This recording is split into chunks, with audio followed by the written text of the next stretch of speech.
पूरी दुनिया में सितार को एक नई पहचान देने वाले महान पंडित रविशंकर एक भारतीय संगीतकार और कंपोजर थे, जिन्हें पूरी दुनिया में भारतीय शास्त्रीय वाद्य यंत्र सितार को लोकप्रिय बनाने के लिए जाना जाता है। पश्चिम में ये और भी लोकप्रिय थे। ऐसा कहा जाता है कि रविशंकर के संगीत में आध्यात्मिक शांति छिपी थी, जो सुनने वाले के दिल में उतरती थी। 90 साल की उम्र में भी उनमें संगीत का जुनून जरा भी कम नहीं हुआ था। एक इंटरव्यू में जब उनसे पूछा गया कि आप 91 साल की उम्र में भी जवान व्यक्ति जैसा जोश कहाँ से लाते, तो उन्होंने कहा, भले ही मेरा शरीर 91 साल का हो गया है, पर मेरा मन अभी भी जवान है। ऐसी सोच रखने वाले महान जोशीले संगीतकार थे रविशंकर। इनका जन्म 7 अप्रैल 1920 को बनारस में एक बंगाली ब्राह्मण परिवार में हुआ था। उनके पिता श्याम शंकर चौधरी शुरुआत में अंग्रेजों के अधीन एक स्थानीय बैरिस्टर के रूप में सेवा करते थे। उसके बाद वे एक वकील के तौर पर लंदन में काम करने चले गए। युवा रविशंकर का लालन पालन उनकी मां ने ही किया। रविशंकर 8 साल की उम्र तक अपने पिता से नहीं मिले थे और फिर वे अपने बड़े भाई के साथ रहने लगे। उनके बड़े भाई उदय शंकर उस समय के एक प्रसिद्ध नरकट थे। शंकर ने संगीत का अध्ययन किया और 1930 में अपने भाई के नृत्य मंडली के सदस्य के रूप में शामिल हो गए। उन्होंने 10 साल की उम्र से इस नृत्य मंडली के साथ अमेरिका और यूरोप के कई दौर किए और एक नर्तक के रूप में कई यादगार प्रदर्शन दिए।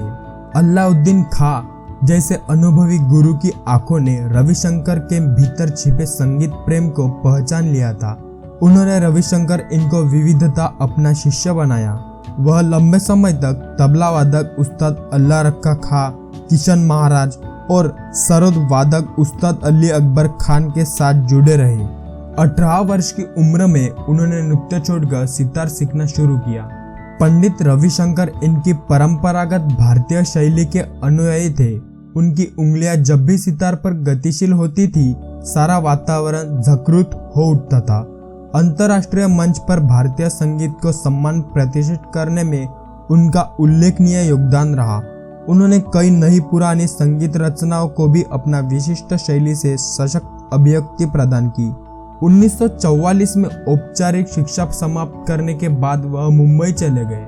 1986 में भारतीय संगीत में उनके महान योगदान के लिए उन्हें तत्कालीन भारतीय प्रधानमंत्री राजीव गांधी द्वारा राज्यसभा के लिए नामित किया गया था।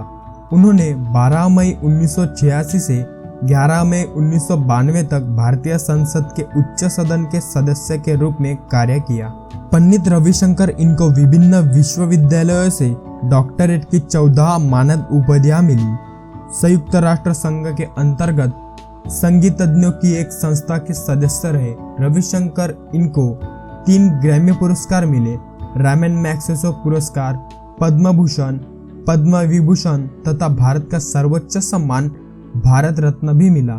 रविशंकर अनेक दशकों से अपनी प्रतिभा दर्शाते रहे।